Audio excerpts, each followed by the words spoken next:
അങ്ങനെ അത്യന്തം കണ്ണീരോടുകൂടി ഒരു നിമിഷം കടന്നു പോവുകയാണ്. ഇനി നമ്മൾ ഈ ദൃശ്യങ്ങൾ കാണുന്നത് PV മുരളീധരൻ നായർ, 61 വയസ്സുകാരനാണ്. അങ്ങ് പത്തനംതിട്ടയിൽ നിന്ന് പോയ ആളാണ്.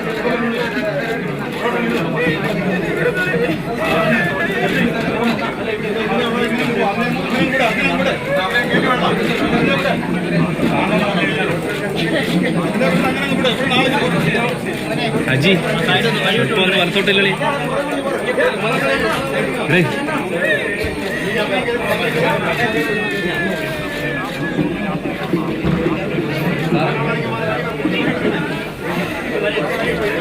അജി അവിടെ ഇല്ല, അവിടെ ഇല്ല.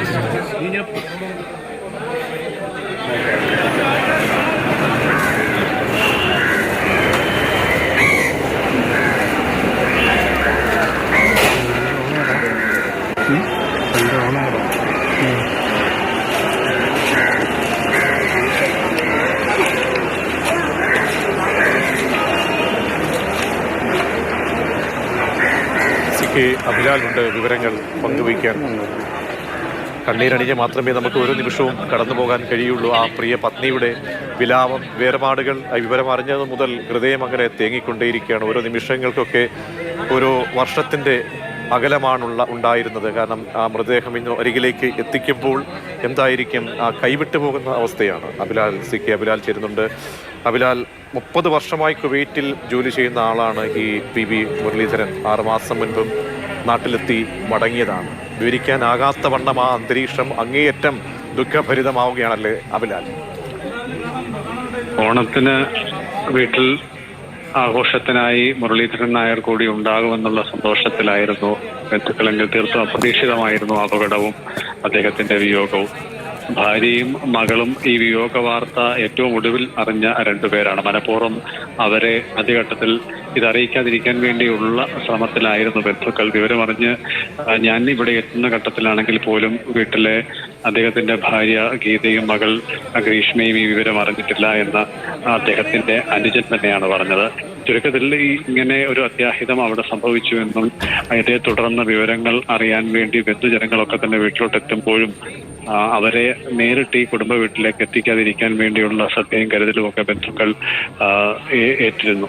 അങ്ങനെ വന്ന് വിഷമത്തിൽ പങ്കുചേരാൻ എത്തിയ ആളുകൾ പോലും അയൽവക്കത്തെ വീട്ടിലെത്തി മടങ്ങുന്ന സ്ഥിതിയാണ് ഉണ്ടായത്. ടെലിവിഷൻ മനഃപൂർവ്വം ഈ വീട്ടിൽ ഓൺ ചെയ്തിരുന്നിട്ട് ദിനപത്രം മാറ്റിവെച്ചിരുന്നു. അങ്ങനെ ഭാര്യ ഗീതയ്ക്കും മകൾക്കും ഒക്കെ തന്നെ ഇത് കേട്ടാലുണ്ടാകുന്ന ആഘാതം തിരിച്ചറിഞ്ഞുകൊണ്ട് ബന്ധുക്കൾ വിവരം അവരെ ധരിപ്പിക്കാതിരിക്കാൻ വേണ്ടിയുള്ള ശ്രമത്തിലായിരുന്നു. ആദ്യം ഇദ്ദേഹത്തിന്റെ മരണവിവരം അറിയുന്നത് പഞ്ചാബിൽ ഉള്ള മകൻ ഗിരീഷായിരുന്നു. ഗിരീഷാണ് പിന്നീട് ഏറ്റവും അടുത്ത ബന്ധുക്കളെ ഫോൺ മുഖേന വിവരം അറിയിച്ചത്.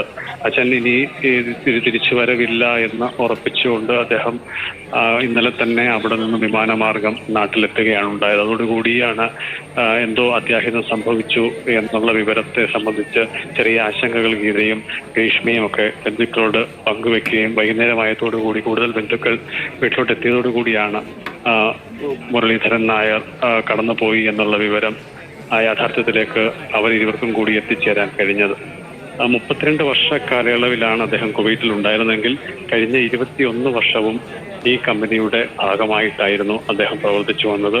60ാമത്തെ വയസ്സിൽ ജോലിയിൽ നിന്നും അദ്ദേഹം വിടുതൽ വാങ്ങിച്ച് നാട്ടിലേക്ക് എത്തിയതാണ്. എന്നാൽ ഈ കമ്പനി കുവൈറ്റിൽ പുതിയ ഒരു പ്രൊജക്ടിന്റെ ഭാഗമായ പ്രവർത്തികൾ ഏറ്റെടുത്ത ഘട്ടത്തിൽ 21 വർഷ കാലയളവിലെ ഇദ്ദേഹത്തിന്റെ പ്രവൃത്തിയും സേവനവും കണക്കിലെടുത്ത് അദ്ദേഹത്തെ കൂടി ആ പദ്ധതിയുടെ ഭാഗമാക്കാൻ വേണ്ടി കമ്പനിയിൽ നിന്നും ക്ഷണം ലഭിക്കുകയും പിന്നീട് അദ്ദേഹം ആ ജോലിയുടെ ഭാഗമായി മാറുകയുമായിരുന്നു. 5 വർഷം കുവൈറ്റിൽ ജോലി ചെയ്യാൻ കഴിയുമായിരുന്നു സാഹചര്യം എങ്കിൽ ഈ ഓണത്തോടുകൂടി അവസാനിപ്പിച്ച് മടങ്ങാം എന്നുള്ളതായിരുന്നു അദ്ദേഹം ആഗ്രഹിച്ചിരുന്നത്. ഇക്കുറി ജനുവരിയിലാണ് നാട്ടിൽ വന്നത്. മകളുടെ പ്രസവവുമായി ബന്ധപ്പെട്ട തീയതി കണക്കിലെടുത്ത് നേരത്തെ ടിക്കറ്റ് ബുക്ക് ചെയ്ത് അദ്ദേഹം എത്തുകയായിരുന്നു. അദ്ദേഹം എത്തിയ ശേഷമാണ് മകളെ ആശുപത്രിയിൽ അഡ്മിറ്റ് ചെയ്തത് പോലും. അങ്ങനെ എത്തി ഫെബ്രുവരി മാസം 10-ാം തീയതിയാണ് മടങ്ങിപ്പോകുന്നത്. ആ ഘട്ടത്തിൽ ഇനി കുവൈറ്റിലേക്കില്ല, ഇനി ഇതൊരു ഏറെക്കുറെ അവസാനത്തെ യാത്രയായിരിക്കുമെന്ന് പറഞ്ഞ് ആണ് കൈകൊടുത്ത് പിരിഞ്ഞ ആളാണ്. അത് മറ്റൊരർത്ഥത്തിലാണ് സംഭവിച്ചത് എന്നുള്ളതാണ് ഏറ്റവും അടുത്ത ബന്ധുക്കളെ സംബന്ധിച്ചിടത്തോളം ഏറെ വേദന നൽകുന്ന ഒരു സംഭവം. 2000 ഈ കമ്പനിയുടെ ഭാഗമായി മാറുകയും ഏറ്റവും അവസാനം സീനിയർ സൂപ്പർവൈസർ തസ്തികയിലാണ് അദ്ദേഹം ജോലി ചെയ്ത് വരികയും ചെയ്തത്. സമീപവാസികളും ഏറ്റവും അടുത്ത ബന്ധുക്കളായ ചിലരെ ഇതേ കമ്പനിയിൽ തന്നെ ജോലിയിൽ പ്രവേശിപ്പിക്കുന്നതിന് ഇടയാക്കിയ സാഹചര്യം കൂടി അദ്ദേഹത്തിന്റെ കഴിഞ്ഞകാല പ്രവർത്തനങ്ങൾ കൊണ്ട് ഉണ്ടാവുകയും ചെയ്തിട്ടുണ്ട്. ഏറ്റവും സൗമ്യനായ ഒരു വ്യക്തിയായി തന്നെയാണ് സമീപവാസികളും ബന്ധുജനങ്ങളും ഒക്കെ തന്നെ ഇദ്ദേഹത്തെ ഓർക്കുന്നത്. കഴിഞ്ഞ വർഷം ഏപ്രിലായിരുന്നു ഷഷ്ടിപൂർത്തി. ആ ഘട്ടത്തിൽ നാട്ടിൽ എത്തിയ വേളയിൽ ഏറ്റവും അടുത്ത സുഹൃത്തുക്കളെയും ബന്ധുജനങ്ങളെയും ഒക്കെ അറിയിച്ചൊരു ചെറിയ ചടങ്ങ് വീട്ടിൽ സംഘടിപ്പിക്കുകയും ചെയ്തിരുന്നു. അതിനുശേഷമാണ് പിന്നീട് കുവൈറ്റിലേക്ക് അടുത്ത പ്രൊജക്ടിന്റെ ഭാഗമായി പോകാനുള്ള ക്ഷണം വരികയും അങ്ങനെ യാത്ര പറഞ്ഞിറങ്ങുകയൊക്കെ തന്നെ ചെയ്തത്. എന്തായാലും ഒരു തീർത്തും തീരാത്ത ഒരു ആൾ, പ്രത്യേകിച്ച് ഒരു വീടിന്റെ പ്രധാന ആളായി നിൽക്കുന്ന ഒരാൾ, അയാളുടെ ആകസ്മികമായ മരണം, അത് ഇത്തരത്തിലൊരു അപകടത്തിൽ സംഭവിക്കുമ്പോൾ അതുണ്ടാക്കുന്ന വേദന, നഷ്ടം, വിടവ് എന്നുള്ളത് ബന്ധുജനങ്ങളെ സംബന്ധിച്ചിടത്തോളം തീരാൻ കഴിയാത്ത തരത്തിലേക്ക് ഉള്ള ഒരവസ്ഥയാണ് സൃഷ്ടിച്ചിട്ടുണ്ടാകും. അതിൽ നിന്ന് അവർ യഥാർത്ഥ ജീവിതത്തിലേക്ക് തിരിച്ചു എത്തുക എന്നുള്ളതിന് ഏറെ ദിവസം വേണ്ടിവരുമെന്നുള്ളത് തീർച്ചയമാണ്. പ്രത്യേകിച്ചും സ്ത്രീകളെ സംബന്ധിച്ചിടത്തോളം ഭാര്യ ഗീതയും മകൾ ഗ്രീഷ്മയും ഒക്കെ മൃതശരീരം വീടിനുള്ളിലേക്ക് എടുത്ത വേളയിൽ അലമുറയിട്ട് കരയുകയും പിന്നീട് കുഴിഞ്ഞു വീഴുകയും ഒക്കെയാണ് ഉണ്ടായത്. അവരെ ഇരുവരെയും മുറിക്കുള്ളിലേക്ക് മാറ്റി പ്രത്യേകമായ ശുശ്രൂഷകൾ നൽകി വന്നു. അതിനുശേഷമാണ് മൃതശരീരം വീടിന് പുറത്ത് പന്തലിലേക്ക് മാറ്റിയിട്ടുള്ളത്. ഇനി ഏറെക്കുറെ 10-15 മിനിറ്റ് സമയം കൊണ്ട് പൊതുദർശനത്തിനുള്ള അവസരം അവസാനിക്കുകയാണ്. അതിനുശേഷം വീടിന് പിൻവശത്താണ് ചിത തയ്യാറാക്കിയിട്ടുള്ളത്. അച്ഛൻ വാസുദേവൻ നായർ ദീർഘകാലം മുൻപ് മരണമടഞ്ഞതാണ്. ശേഷം അമ്മ രാജമ്മയും മരണമടഞ്ഞു. ഇരുവരുടെയും ശരീരം സംസ്കരിച്ചത് വീടിന് പിൻവശത്താണ്. അവിടെ തന്നെ അച്ഛന്റെയും അമ്മയുടെയും കുടീരത്തിന് സമീപത്തായിട്ടാണ് മുരളീധരൻ നായർക്കും ചിത ഒരുക്കിയിട്ടുള്ളത്. മകൻ ഗരീഷ് ആയിരിക്കും ചിതയ്ക്ക് തിരി കൊളുത്തുക. ശരി.